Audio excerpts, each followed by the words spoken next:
চমু বাণিজ্যিক বিৰতিৰ পাছত মৰ্ণিং লাইভ অনুষ্ঠানৰ এটি বিশেষ শিতান জ্যোতিষশাস্ত্ৰৰ শিতানটিৰ মাজলৈ মই নিন্দিতা শইকীয়াই সকলোকে স্বাগতম জনাইছোঁ। প্ৰতিদিনৰ দৰে আজিও আমাৰ সৈতে উপস্থিত আছে জ্যোতিষশাস্ত্ৰবিদ কিৰয়ং ডাঙৰীয়া। তেওঁ জনাব আজিৰ দিনটোৰ ৰাশিফল আৰু লগতে জনাব গ্ৰহগতিৰ বহুতো বিধান। দাদা, আপোনাক স্বাগতম জনাইছোঁ আমাৰ অনুষ্ঠানৰ মাজলৈ। ধন্যবাদ, নমস্কাৰ। আজি আমাৰ অনুষ্ঠানৰ আৰম্ভণি গ্ৰহগতি আৰু যাত্ৰা সন্দৰ্ভতে কৰিব বিচাৰিছোঁ। নিশ্চয়। আজিৰ গ্ৰহগতিসমূহ এনেধৰণৰ: ৰাহু বহি আছে কুম্ভ ৰাশিত, মংগল আৰু কেতু বহি আছে সিংহ ৰাশিত। আজিৰ দিনটোত কৰ্কট ৰাশিত চন্দ্ৰ আৰু বুধ বহি আছে। তাৰমানে দিনটোত জাতক জাতিকাসকলৰ জন্ম হ'লে কৰ্কট ৰাশি হ'ব।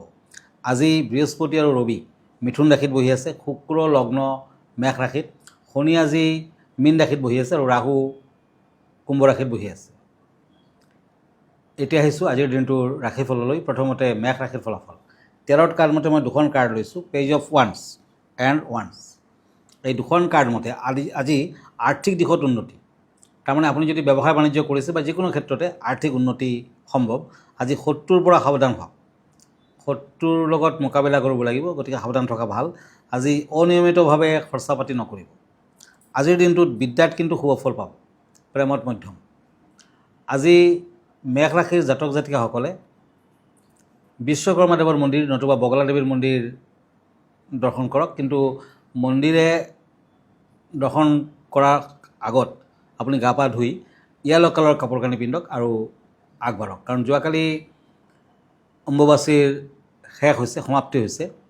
গতিকে অম্বুবাচী নিবৃত্তি হোৱাৰ পাছত যদি দেৱী মন্দিৰ দৰ্শন কৰিব পাৰে তেতিয়া কিন্তু শুভ ফল লভিব। লাকি কালাৰ হ'ব গ্ৰীণ, আনলাকি কালাৰ হ'ব ব্লেক। এতিয়া আহিছোঁ ওৱান্স এণ্ড পেণ্টাকলছ।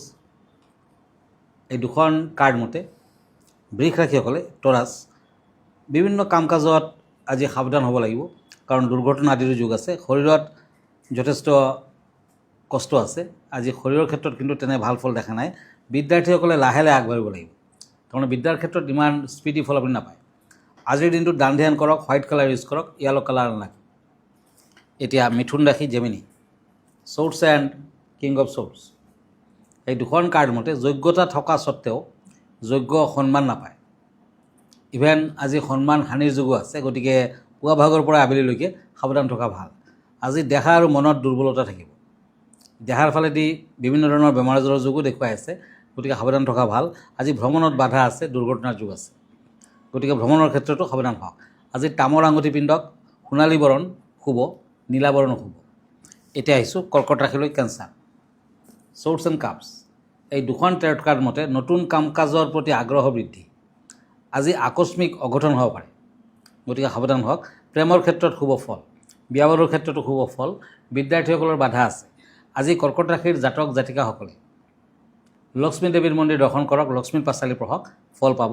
আজি অৰেঞ্জ কালাৰ লাকি, আকাশী নীলা মানে স্কাই ব্লু কালাৰটো আনলাকি। হয় দাদা, এই মুহূৰ্তত এখন পত্ৰ হাতত তুলি ল'ব বিচাৰিছোঁ। পত্ৰখনত এজনে জানিব বিচাৰিছে যে তেওঁ মুখমণ্ডলত প্ৰায় আঘাত পাই থাকে বুলি কৈছে আৰু সেইবাবে আপোনাৰ পৰা কিছু প্ৰতিকাৰ বিচাৰিছে। হয়, আচলতে বিভিন্ন কাৰণত, বিভিন্ন গ্ৰহ গতিৰ কাৰণতো মুখমণ্ডলত আপুনি আঘাত পাব পাৰে। যদি বেৰৰ পৰা ফটো হঠাৎ খহি পৰে, পানীৰ কলহ হাতৰ পৰা পৰি যায় বা মূৰৰ পৰা খহি পৰে, কাঁহৰ বাচনৰ শব্দও কিন্তু এইবিলাক গোটেইখিনি বস্তু অশুভ। আৰু তেল যদি আপোনাৰ স্বতঃস্ফূৰ্তভাৱে নিজৰ পৰা যদি পৰি যায় তেতিয়া কিন্তু ধাৰ কমে। এনেদৰে পৰি যোৱা তেল কিন্তু কেতিয়াও ব্যৱহাৰ কৰিব নালাগে। যদি গাখীৰ পৰে তেতিয়া বিদ্যাৰ্থীসকলৰ শুভ। আৰু বিভিন্ন ক্ষেত্ৰত দেখা যায় যদি ৱাইন পৰি যায় তেতিয়াও কিন্তু ধাৰত দিয়া টকা ঘূৰি আহে। আৰু যদি মাথাত আঘাত লাগে যিকোনো কাৰণত নিজে নজনাকৈ, তেতিয়া কাৰ্য সিদ্ধি হোৱা বুলি শাস্ত্ৰমতে কোৱা হৈছে। হয়, নিশ্চয়কৈ তেওঁ আপোনাৰ বিধানৰ জৰিয়তে উপকৃত হ'ব। আমি পৰৱৰ্তী ৰাশিফলৰ মাজলৈ আগবাঢ়োঁ। হয়, এতিয়া দুখন কাৰ্ড লৈছোঁ, শ্বৰ্টছ এণ্ড নাইট অফ ওৱান্স, সিংহ ৰাশি লিঅ'। যান বাহন চলাওঁতে সাৱধান হওক, মানসিক চিন্তা দূৰ হ'ব। আজি পুৰণি বেমাৰ আজাৰৰ পৰা মুক্তি লাভ। যদি আগৰ কিবা বেমাৰ আজাৰ থাকে আজি মুক্তি লাভ কৰিব পাৰিব, সুস্থ হ'ব। আজিৰ দিনটোত বিদ্যাৰ্থীসকলে বহুত সাৱধানে চলিব লাগিব। বিদ্যাৰ ক্ষেত্ৰত অশুভ ফল। যদি আপুনি ইণ্টাৰভিউ আদি দি আছে নতুবা কিবা এক্সাম আছে তেতিয়াও কিন্তু আজি অশুভ। আজি ৰূপালী বৰণটো ইউজ কৰক, তাৰমানে চিলভাৰ কালাৰ লাকি, গোলাপী বৰণটো আনলাকি। এতিয়া কন্যা ৰাশি, পেণ্টাকুলছ এণ্ড হেংমেন। এই দুখন কাৰ্ড মতে আজিৰ দিনটোত আৰ্থিক লেনদেন নকৰিব। টকা পইচা লেনদেন কৰোঁতে সাৱধান হোৱাও ভাল। বিদ্যাৰ্থীসকলৰ বাবে দিনটো শুভ। আজি ব্লাড প্ৰেছাৰ থাকিলে সাৱধান হওক, বৃদ্ধি পাব পাৰে। আজিৰ দিনটোত দেহাল ফালেতো বিভিন্ন ধৰণৰ অশুভ ফল দেখুৱাই আছে, সাৱধান হোৱা ভাল। শংখৰ আঙুঠি পিন্ধক নতুবা মুকুতা পিন্ধক। য়েলো কালাৰ লাকি, সেউজীয়া কালাৰ আনলাকি। এতিয়া আহিছোঁ ছৰ্ডছ এণ্ড ওৱান্স। তুলা ৰাশি লিব্ৰা। কৰ্মস্থানত সমস্যাৰ সন্মুখীন হ'ব পাৰে। তাৰমানে কৰ্মৰ ক্ষেত্ৰত ইমান ইজি সমাধান দেখা নাই, সমস্যা আছে। আৰ্থিক দিশত উন্নতি লাভ হৈছে। আবেলি পৰত আৰ্থিক আৰু ভাল, ধন আগমনৰ সম্ভাৱনা। আজি বিদ্যাৰ্থীসকলৰ মধ্যম ফল। ব্লেক কালাৰ লাকি, ক্ৰীম বৰ্ণটো আনলাকি। বৃশ্চিক ৰাশি স্কৰপিঅ'। ছৰ্ডছ and cups. এই দুখন কাৰ্ড মতে আজি শৰীৰৰ প্ৰতি সতৰ্কতা অৱলম্বন কৰক। অতি সোনকালে কাকো বিশ্বাসত নল'ব, বিশ্বাসঘাতকতা হ'ব পাৰে। আজি বেপাৰ বাণিজ্যত লোকচান হ'ব পাৰে। তাৰমানে নতুন ব্যৱসায় নকৰিব। আজি বিজনেছত কিন্তু লছ হ'ব। বিদ্যাৰ্থীসকলৰ মধ্যম ফল। ব্লু কালাৰ লাকি, অৰেঞ্জ কালাৰটো আনলাকি। আজিৰ দিনটো ৰথযাত্ৰা, গতিকে বৃশ্চিক ৰাশিৰ লোকসকলে ৰথৰ ৰছীডাল স্পৰ্শ কৰক, জগন্নাথদেৱক সেৱা কৰক, নিশ্চয় শুভ ফল লভিব। ধন্যবাদ। হয় দাদা, আজি বিষয় কেনেধৰণৰ আছে আমাৰ দৰ্শকসকলৰ বাবে? হয়, আজিৰ বিষয় হৈছে ৰথযাত্ৰা। কাৰণ আজি ৰথযাত্ৰা আৰু পুৰীতটো সাংঘাতিক ধৰণৰ ৰথযাত্ৰা হয়। আৰু যদি ৰথযাত্ৰাত আপুনি যাত্ৰা কৰিব পাৰে ৰথৰ লগত, ৰথৰ ৰছীডাল স্পৰ্শ কৰিব পাৰে, দিন দুখীয়াক যদি আপুনি কল, চেনি আদি যদি ফল মূলৰ লগত দান দিব পাৰে, তেতিয়া শুভ ফল লভিব, দেৱৰ আশীৰ্বাদ লাভ কৰিব পাৰিব। গতিকে আজি ৰথযাত্ৰা সম্পৰ্কে দুই এষাৰ। ৰথযাত্ৰা দুটি সংস্কৃত শব্দ। ৰথ হ'ল চকাযুক্ত বাহন আৰু যাত্ৰা হ'ল গমন। কথিত আছে আহাৰ মাহৰ শুক্লা তৃতীয়াত বলভদ্ৰ আৰু ভণ্টি সুভদ্ৰাৰ লগত জগন্নাথ গুণ্ডিচা নামৰ মাহীয়েকৰ ঘৰলৈ যায়।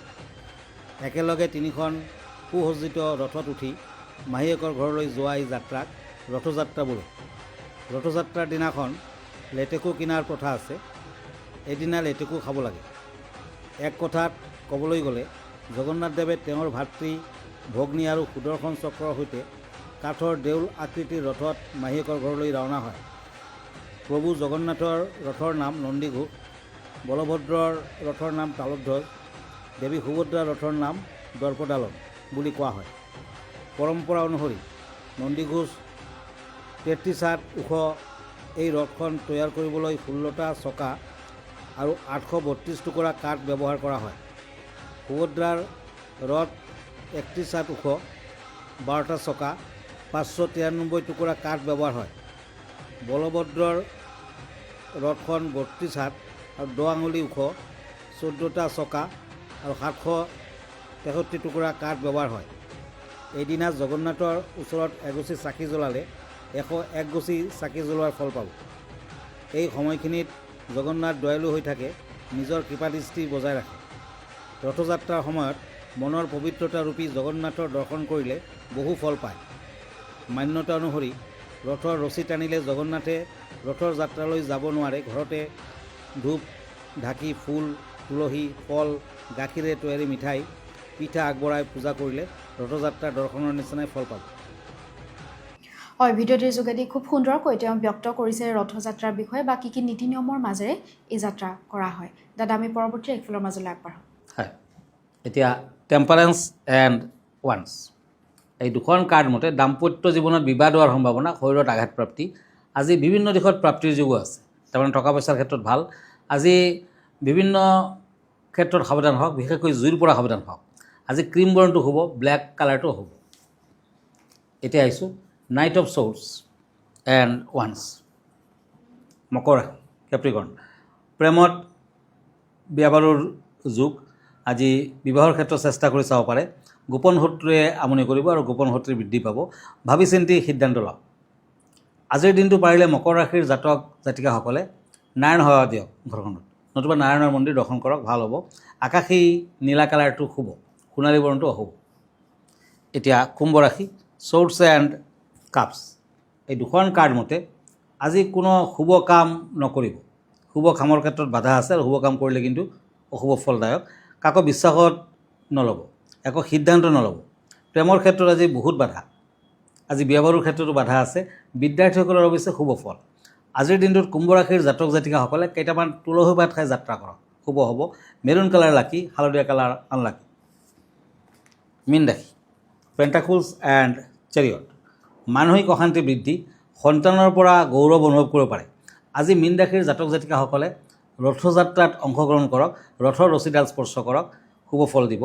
আজি খৰচা পাতি বৃদ্ধি হ'ব পাৰে, টকা পইচা হাতলৈ আহিব কিন্তু খৰচাৰ মাত্ৰা বেছি।